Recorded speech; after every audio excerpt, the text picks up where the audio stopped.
I woke up very early to get on the tour bus and drive past this here line of taxis towards the docks where we could take the ferry. I don't have much to say about this part of the trip except that this is the most phallic building I have ever seen. Anyways, we got to the ferry terminal and were waiting for our ferry to arrive, sitting around staring at walls like this one about new excitement.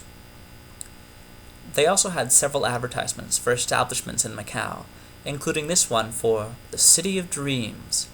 Although, judging from the attached picture, this dream looks kind of wet.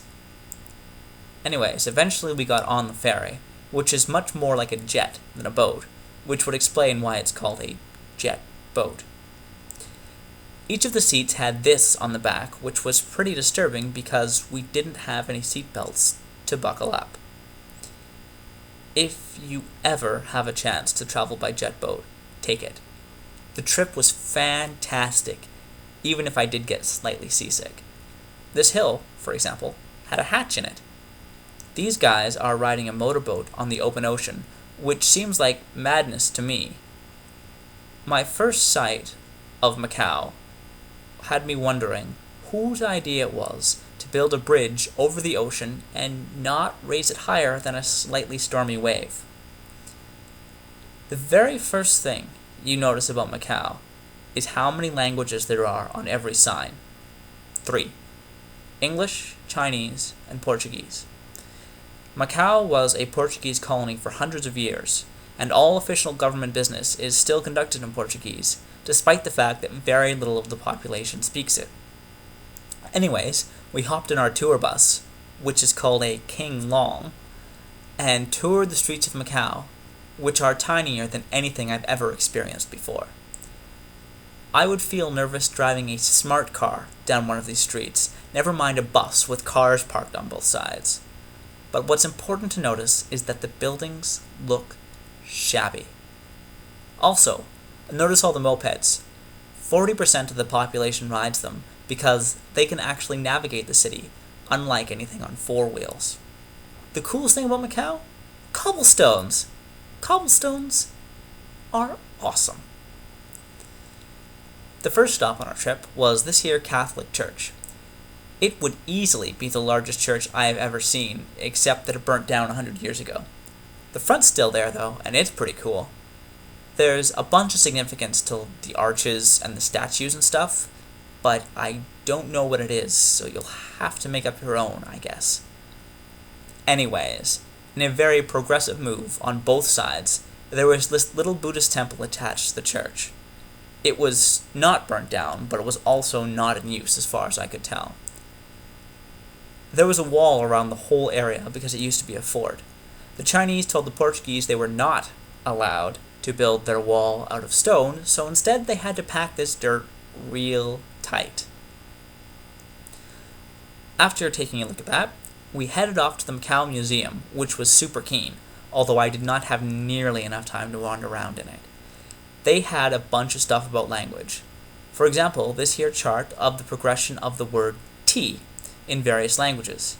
What I found most interesting is that it got passed along from Portuguese to Russian to Hindi, which is not a path I would ever expect anything to take, as a matter of fact. They also had this, the first printing press in China, which came from Europe, despite the fact that the Chinese were the ones who invented movable type that the printing press is based on. This here is apparently what Macau used to look like. I assume that it used to be a little bigger, and probably didn't have the stage lighting. I wondered how they managed to make this here ball of TVs, until I realized that it was really just a clever use of mirrors. I still have no idea why they decided to make a big ball of TVs, though. However, they did have this display on cricket fighting, which is exactly what it sounds like, and it used to be very, very popular in Macau. In fact, they used to have funerals for the top crickets when they died. How crazy is that? But Macau is crazy. There was this intense shabbiness I mentioned before all over most of the city. But when people have money, they have a lot of money. For example, this rather large Portuguese-style house. Or, for example, this fake volcano they decided to make. Or these shops down by the casinos. Or the casinos themselves. The area by the casinos had the most hilarious signs. This one, for example, has signs for the Tang Dynasty, which I thought was a time period up till now, and another one for Portugal, which I'm given to understand is a bit far away to have a street sign for. This sign is pointing to the War Games arena, which I never was able to find, and behind it you can see the Colosseum. Yes, the Colosseum. However, I expect that the Roman version did not have this on the inside, but I can't be sure. I had lunch in this casino called the Babylon Casino. I was tragically not allowed to take any guns inside, or cameras, actually, which was much more of a concern, so I don't have any pictures of the inside. After lunch, we headed up to the Macau Tower, which is pretty tall, 338 meters, but still 100 meters shorter than the CN Tower, so, go Canada. We headed up a crowded elevator to the 58th floor and had a look around. The views were pretty super. They had this glass floor you could stand on, which I did, to take these 2 pictures. It took me about 5 minutes to convince myself that the glass was probably safe, despite the fact that there were people dancing on it in front of me.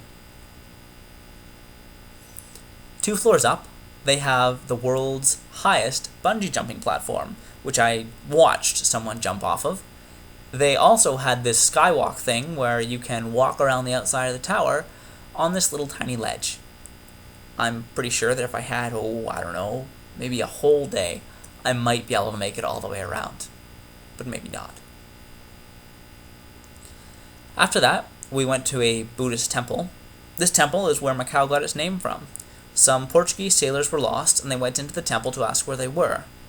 Now, the Chinese did not speak Portuguese, so they thought they were asking what the name of the temple was, which is Matsu, which the Portuguese interpreted to be Macau, and the name stuck.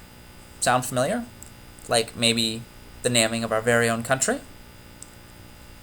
Having had enough with the spirituality, the tour dropped me off at a casino and hotel called the Venetian Macau.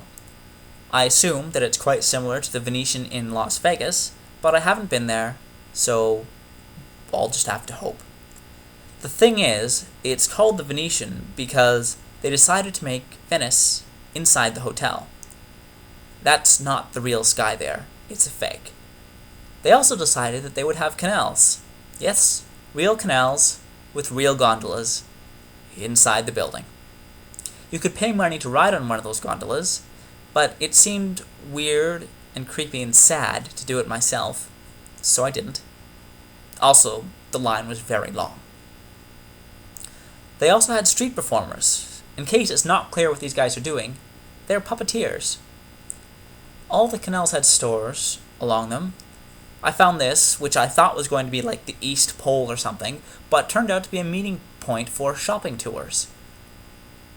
I'm not really sure what a shopping tour is all about, but it seems disturbing.